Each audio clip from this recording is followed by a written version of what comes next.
আসসালামু আলাইকুম।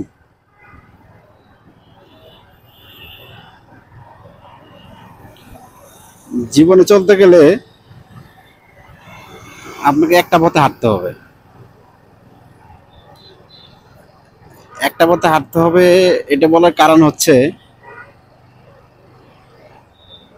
আপনি যখন সামনের দিকে যাবেন, কোনো একটা নির্দিষ্ট স্থান ঠিক করে তারপরে যেতে হবে। যেমন আমি বাইক দিয়ে যাচ্ছি, আমার গন্তব্য হচ্ছে উত্তরা। এখন আমি যদি মনে করি যাই, যেখানে যাওয়া যায়, তাহলে শুধু গাড়ির তেলই ফুরোবে, পথ শেষ হবে না। অতএব আমাদেরকে লক্ষ্য স্থির করতে হবে।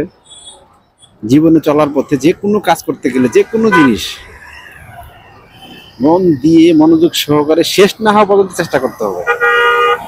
এখন আপনি একটা কাজ করতেছেন, সেটা শেষ হয়নি, আমার ভালো লাগতেছে না, আমি সেটা পারতেছি না, বা আমি সেটা পারবো না, এইভাবে যদি রেখে দেন, তাহলে যদি আপনি একটা 101টা কাজে করেন, একটাও সফলতা পাবেন না। কারণ সফলতা এত সোজা না। বড় বড় বিজ্ঞানীরা 100 বার চেষ্টা করার পরে একটা জিনিস সফল হয়েছে, সবাই। এখন আমরা যদি একটা দুইটা তিনটা চারটা পাঁচটা করার পরে হাল ছেড়ে দেই, যে আমার দ্বারা আর হবে না, আমি আর পারবো না, তাহলে আপনার জীবনে কিছুই হবে না।